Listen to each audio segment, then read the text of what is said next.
We're gonna get one of everything. Fundamental strengthening shampoo? What does that mean? We have the dry shampoo here.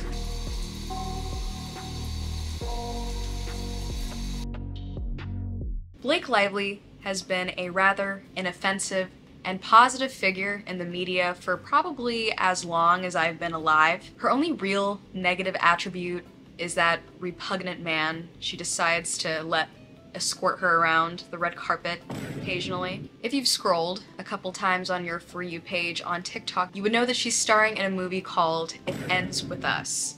The press tour of this movie, It Ends With Us, excavated a lot of baggage that Blake Lively, I don't think really has been hiding, but I think that we just have not really noticed. A lot of the clips and a lot of her sentiments are very startling, and so I thought that we could do a little bit of a deep dive today. Every time a new clip resurfaced, I found myself asking, where did Blake Lively really go wrong? Other than promoting her hair care line from Target that is getting returned every 5.5 seconds, other than promoting that during the press tour of this very interesting movie that has some sensitive topics. Other than that, where did she go wrong, really?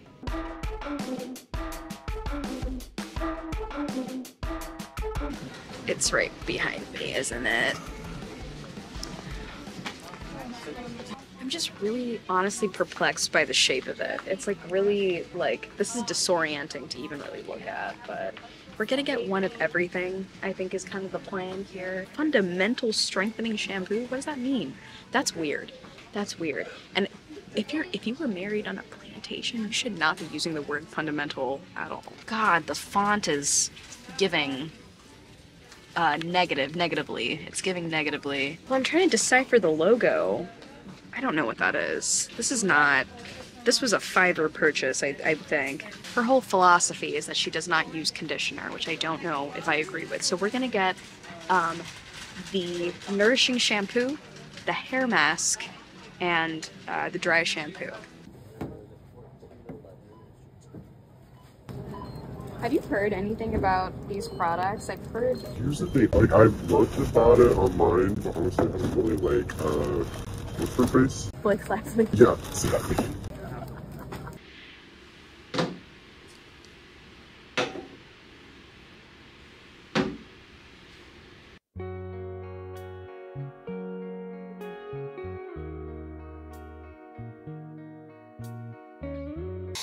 Just getting my hair wet a little bit for the shampoo.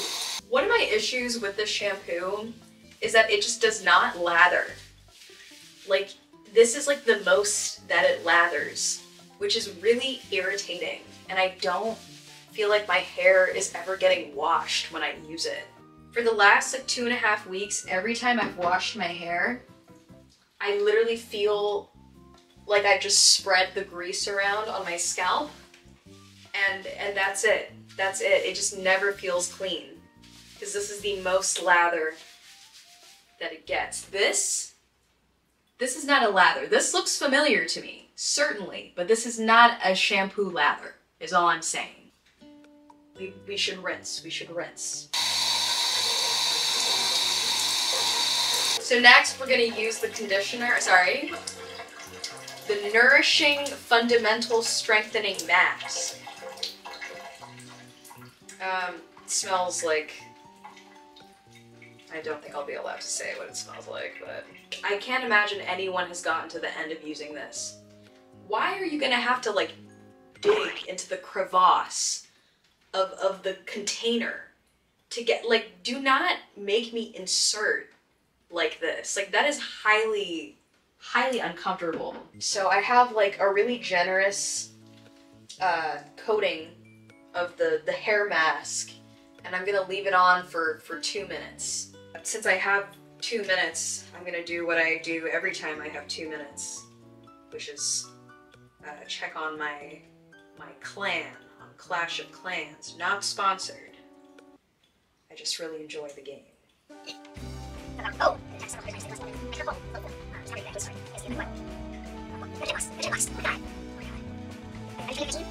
Okay,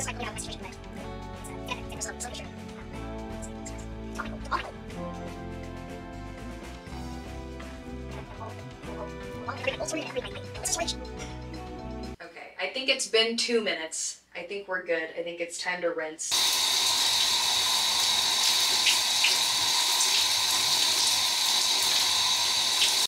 I'm gonna dry my hair and I will come back with the final results. Alright, so this is kind of the general vibe after wash, before styling. Yeah, little dry, but yeah. These are very, very low tier. I'll give this like a 7 out of 10. It gets the job done, but it certainly makes things very crispy, which I don't like. The shampoo and conditioner genuinely get a 3 out of 10. A 3 because, I mean, they work to some extent, but like prolonged usage is just not, like, not good. Not good. It's not good.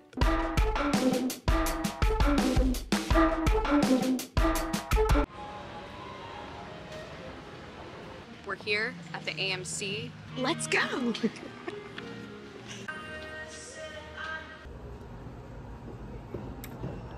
I think I'm ready. I think I'm ready to go.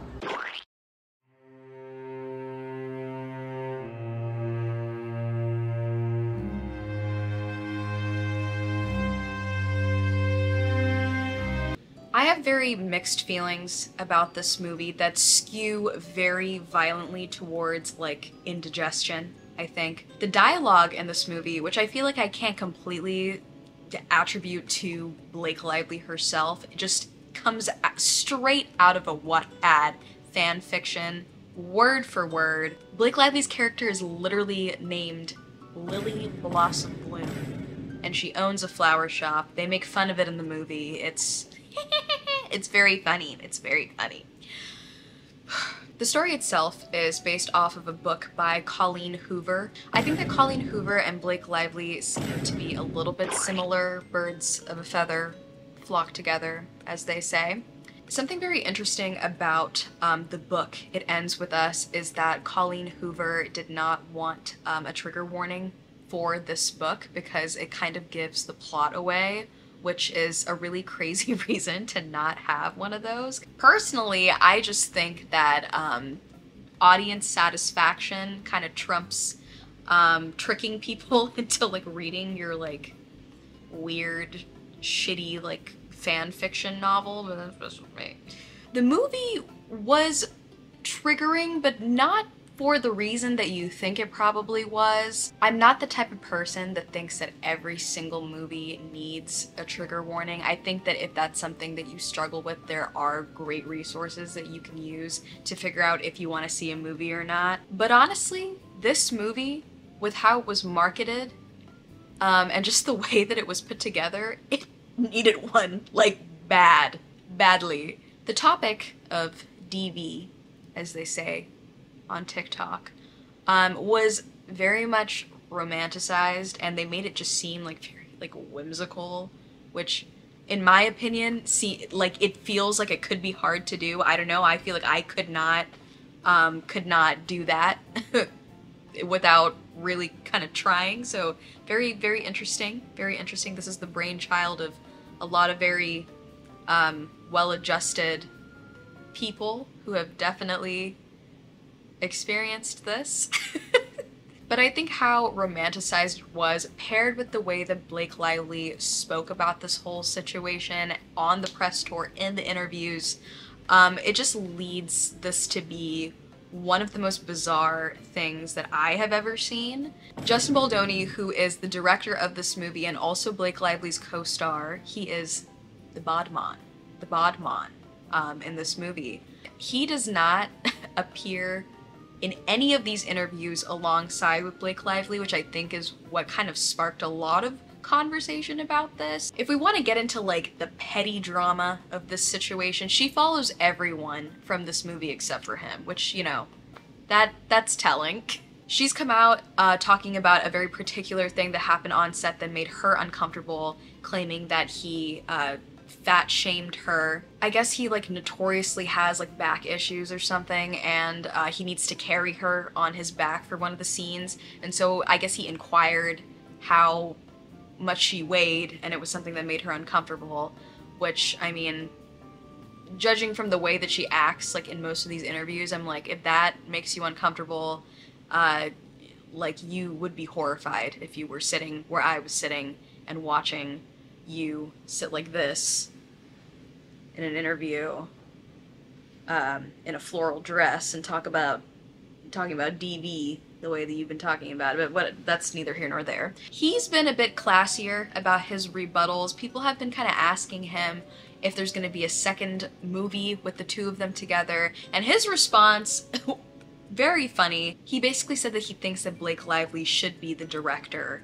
of this next movie, if there's going to be a next movie, because she took over the whole project. There's a clip of her on the red carpet kind of talking about this situation that I think illustrates this perfectly. This is obviously you're taking on a lead role as well as being a producer on this film. How'd you find balancing the two of those? Well, I'm not the type of actor who can act without producing, you know? Like, you can't just put me in any clothes and give me any words and have me step in and transform. And I used to be very insecure about that. I used to, like, feel like an imposter because I would watch actors who were just shapeshifters.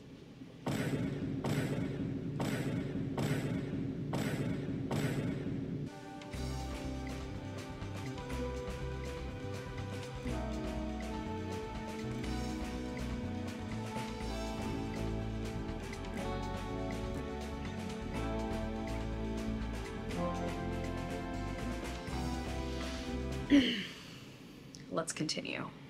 And then I realized that half of the actors that I admire most were people who were more filmmakers, or people who had to get their hands in the storytelling and the writing and the creating and the environment, and people that I respected so much. And I was like, oh, okay, there's two different categories, and I'm in this category, and that's okay. So once I started embracing that and leaning into it and not feeling embarrassed about it, I think I was able to do the best work. And so that's why I'm so proud of this film.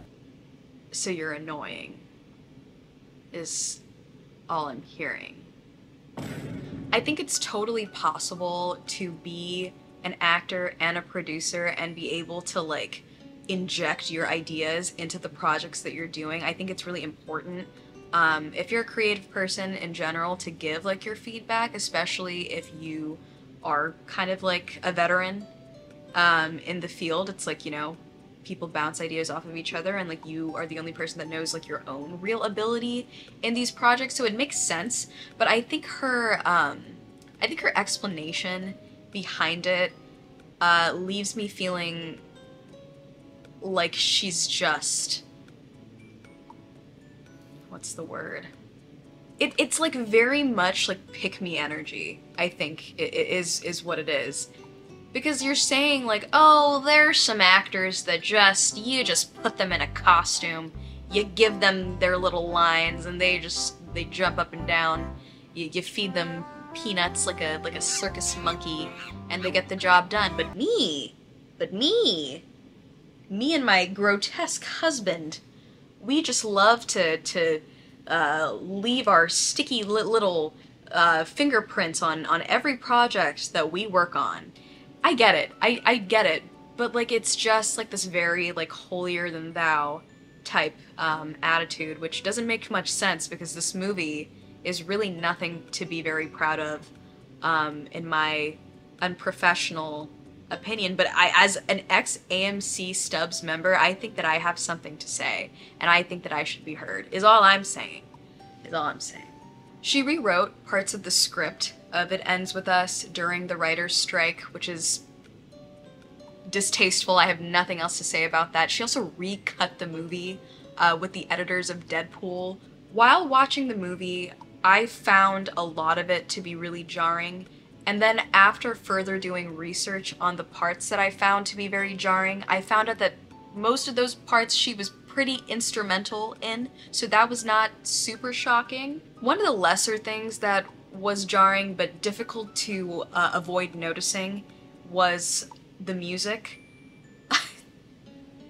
Because a lot of the music was kind of recognizable, it just made it feel really cheap the whole thing. Some of her outfits were so hideous that I caught myself thinking about them for minutes at a time and missing just full, like, lines of dialogue. She was the one that designed the looks for herself in this movie, since, you know, you can't put her in a dress and make her act. She has to be hands-on.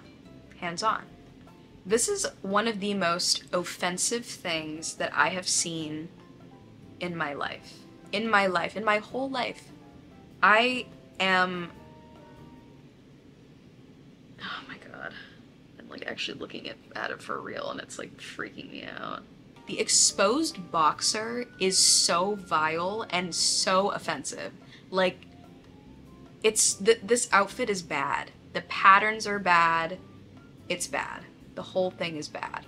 If she was like a fashion designer living in Boston, that's like one thing. But being a florist and looking like this, I just feel like it doesn't really represent her character that well, to be honest.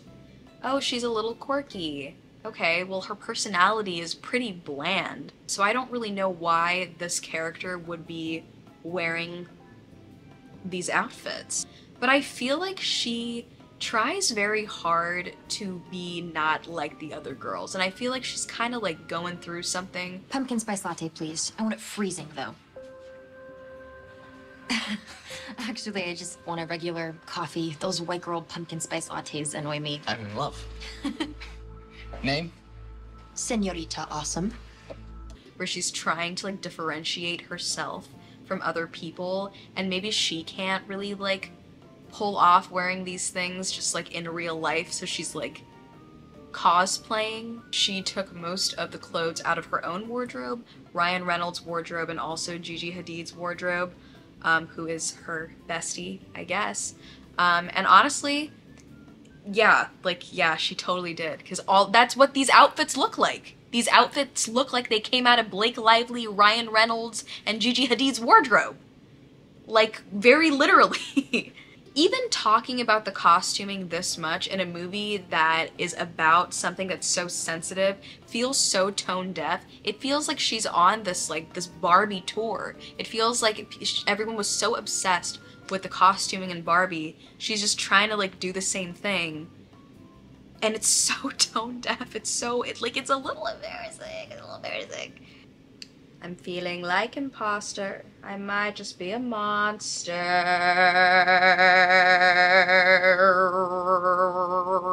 So if someone understands the themes of this movie, comes across you in public, and they want to really talk to you, what's the best way for them to be able to talk to you about this? How would you recommend they go about it? Like asking for like my address or my phone number or like my location share. Or I could just location share you, and then we could. I'm just curious. Just social security number.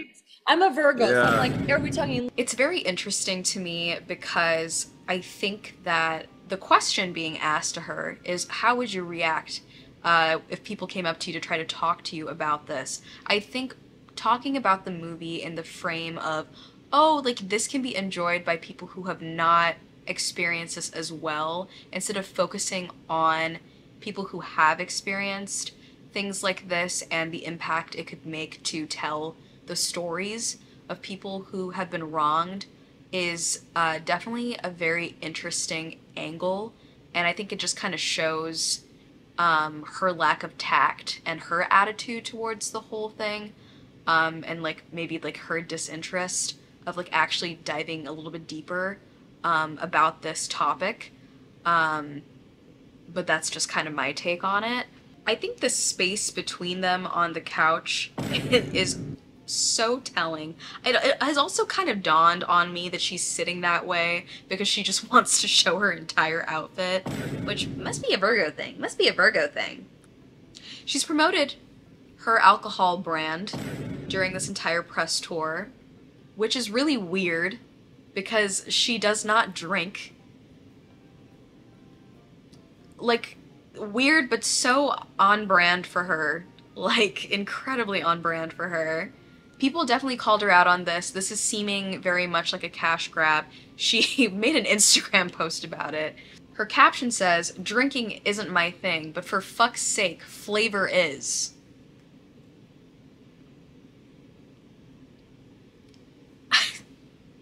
Drinking isn't my thing, but for fuck's sake, flavor is. Like, what are you saying, man? What are you saying? I don't know, man. Like, why do it then? If you don't drink, there's like so many avenues of business that you could do. I mean, she's released a hair care line, which obviously, you know, we've seen it. First of all, congrats on your little bump.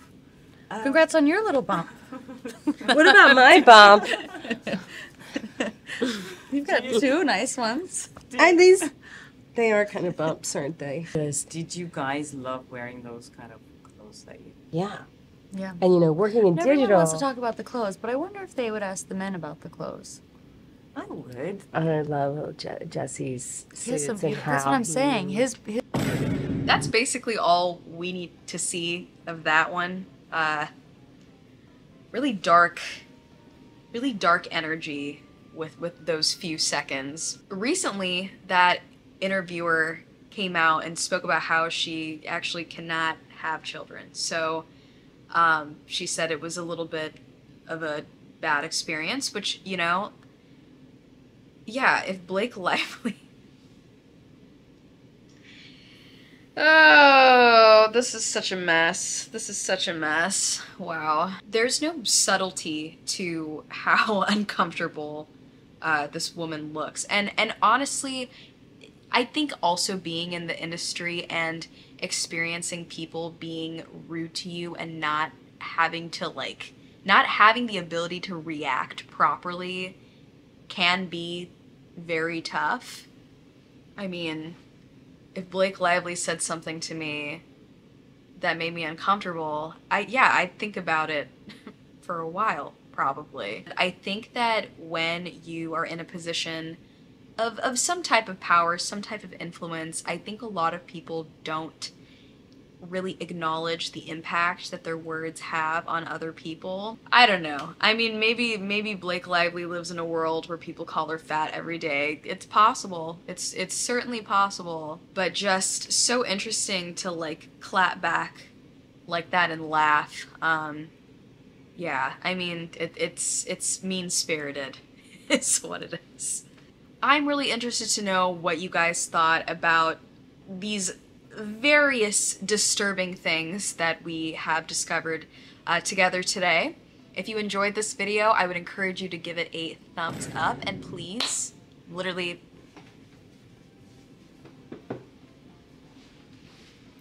on my knees begging you to subscribe. Please. Yeah, let me know what you guys think, and I will see you next time. Bye!